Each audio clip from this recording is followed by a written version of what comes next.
اب میں آپ کو اپنی پرسنل زندگی سے ایک ایکسپیرینس بتاتا ہوں۔ آج سے آلموسٹ 10 سال پہلے، آج 26 جولائی 2026 ہے، ہمارے ایک آفس کے کولیگ میرے پاس آئے اور انہوں نے مجھے بتایا کہ جی ہمارے علاقے میں ایک بڑا عجیب معاملہ ہوا ہے۔ چونکہ وہ تازہ عقیدہ توحید پر آئے تھے، کتاب و سنت کا منہج اختیار کیا تھا ہماری دعوت کی برکت سے، تو انہیں ایک وسوسہ آیا۔ انہوں نے کہا کہ جی ہمارے علاقے کے اندر پنڈی میں جو چوڑ چوک ہے، وہاں پر جہاں پر ایک نالا گزرتا ہے، وہاں پر ایک پلی بنی ہوئی ہے، اس کے ایک سائیڈ کے اوپر ایک بہت بڑا درخت تھا، اس کے نیچے سوزوکیوں کا اڈا تھا ایک چھوٹا سا۔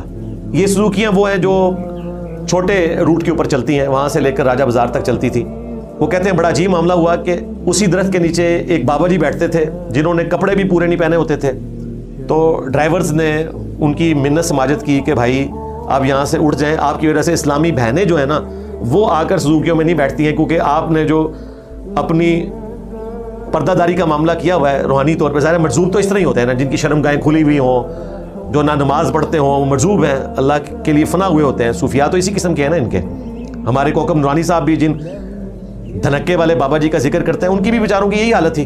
تو بابا جی سے انہوں نے ریکویسٹ کی کہ حضرت آپ اپنی تشریف یہاں سے اٹھائیں اور کہیں اور تشریف لے جائیں، کیونکہ آپ کی اس تشریف کی وجہ سے اور باقی چیزوں کی وجہ سے اسلامی بہنیں جو ہیں وہ یہاں ہماری گاڑی میں نہیں آ کر بیٹھتی، تو مہربانی کریں۔ انہوں نے ان کو اٹھایا۔ 2-3 دن بعد ایک آندھی چلی اور وہ درخت جو ہے گر گیا، جس کے نیچے سے بابا جی کو اٹھایا گیا تھا۔ اب اگلی بات آپ خود سمجھ جائیں۔ لوگوں نے کہا کہ بابا جی کی کرامت ہے کہ بابا جی کو انہوں نے اٹھایا تھا تو بابا جی نے وہ درخت ہی نہیں رہنے دیا جس کے نیچے سوزوکیوں کا اڈا تھا۔ یہ ساری سٹوری لے کر میرے پاس آئے ہمارے جو آفس کے کولیگ تھے، وہ ابھی بھی وہیں پہ رہتے ہیں۔ تو میں نے کوئی کانفیڈنس لوز نہیں کیا، میں سائنس کا اسٹوڈنٹ ہوں، میں نے کہا کوئی بڑی بات نہیں ہے، آپ صرف مہربانی کریں کہ آپ نے جا کے نا اس درخت کو فزیکلی خود چیک کرنا ہے۔ تو میں آپ کو یہاں بیٹھے ہوئے بتا دیتا ہوں، میں اتنا پہنچا ہوا بزرگ ہوں کہ ان کے بزرگ تو وہاں تک پہنچے نہیں ہیں، ظاہر ہے میں رسول اللہ کے قدموں تک پہنچا ہوں اور یہ بابوں تک ہی بھٹکتے رہے، تو میری پہنچ تو بڑی ہے۔ میرے نبی سا ہے ہی کوئی نہیں، تیرے بابے تھے شاہی کوئی نہیں، تیرے نانگے تھے شاہی کوئی نہیں۔ تو وہ جو نانگا تھا، جو ننگا پھر رہا تھا، اس کی کرامت بننے سے پہلے میں نے کہا کہ آپ جا کے وہاں پر آبزرو کریں، جو درخت آپ نے کٹا ہوا دیکھا ہے وہاں پہ آندھی کے زور پر، یقیناً اس کو دیمک چاٹ چکی ہوگی، اس وجہ سے وہ گرا ہے، بزرگوں کی وجہ سے نہیں گرا۔ ویسے اگر کوئی مجھ سے پوچھے تو میرا تو یہ ماننا ہے ان کو تنگ کرنے کی خاطر کہ یہ ڈرائیوروں کی کرامت ہے کہ انہوں نے بابا جی کو اٹھا دیا، ورنہ آندھی کے زور سے جب درخت گرا تھا تو بابا جی جو ہے وہ اپنے بابوں کے پاس پہنچ جاتے۔ تو کیا چمی ہے جی ڈرائیوروں کے لیے، انہوں نے 3 دن پہلے ہی وہاں سے بابا جی کو اٹھا دیا کہ بابا جی آپ نے فنا ہو جانا ہے اس درخت کے نیچے آ کے، تو بہتر آپ یہاں سے چلے جائیں۔ یعنی ڈرائیوروں کی بھی کرامت بنتی ہے نا، اینڈ وائس ورسا، اس کو ہم انجینئرنگ کی لینگویج میں کہتے ہیں۔ تو ہمارے نزدیک تو یہ ڈرائیورز کی کرامت ہے، بنانی ہو تو آپ کسی طریقے سے بنا سکتے ہیں۔ خیر وہ اگلے دن جب واپس آئے تو انہوں نے کہا کہ آپ کی بات بالکل ٹھیک نکلی، اس کو تو دیمک چاٹ چکی تھی، وہ تو آندھی آنے کا بہانہ بنا۔ اب میرے بھائی دیمک جو ہے ایک دن میں نہیں چاٹتی، سائنس کے اسٹوڈنٹ کو پتا ہے اس کے لیے ہفتوں نہیں مہینے چاہیے، حتیٰ کہ قرآن پاک میں بھی اللہ تعالیٰ نے ذکر کیا ہے۔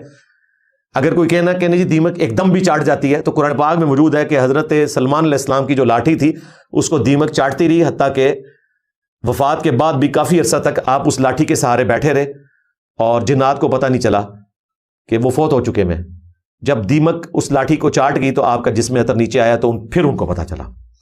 اس وقت تک ہیکل سلیمانی ٹیمپل آف سولومن کی تعمیر مکمل ہو چکی تھی۔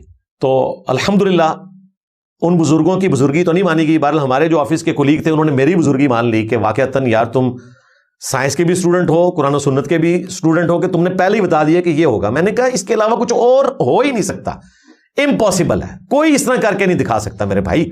اور اب جو پچھلے آلموسٹ 3 سال سے ہم ذلت کاٹ رہے ہیں اس حوالے سے کہ اسرائیل نے فلسطینیوں کے ساتھ جو ظلم کیا، اس کے بعد ایران کے ساتھ جو کیا، تو بھئی یہ سارے بزرگ آپ کے سامنے ہیں، کوئی بزرگ سامنے نہیں آیا، نہ مردہ نہ زندہ۔ اور مسلمانوں نے وہی کچھ پرفارم کرنا ہے جو اللہ تعالیٰ نے مسلمانوں کو سکھایا ہے کہ وَأَعِدُّوا لَهُم مَّا اسْتَطَعْتُم مِّن قُوَّةٍ وَمِن رِّبَاطِ الْخَيْلِ، خوب تیاری کر کے رکھو آلات جنگ کے ذریعے اور پلے ہوئے گھوڑوں کے ذریعے۔ اور صحیح مسلم کی حدیث، آگاہ ہو جاؤ طاقت پھینکے ہوئے ہتھیاروں میں ہے، طاقت پھینکے ہوئے ہتھیاروں میں ہے۔ اور وہی پھینکے ہوئے ہتھیار جو ہے وہ آج ایران کے بھی کام آ رہے ہیں، اور پاکستان کے پاس بھی وہی اسٹرینتھ ہے فضائیہ کی جس کی وجہ سے ہم اپنے دشمنوں پر غالب آتے ہیں الحمدللہ۔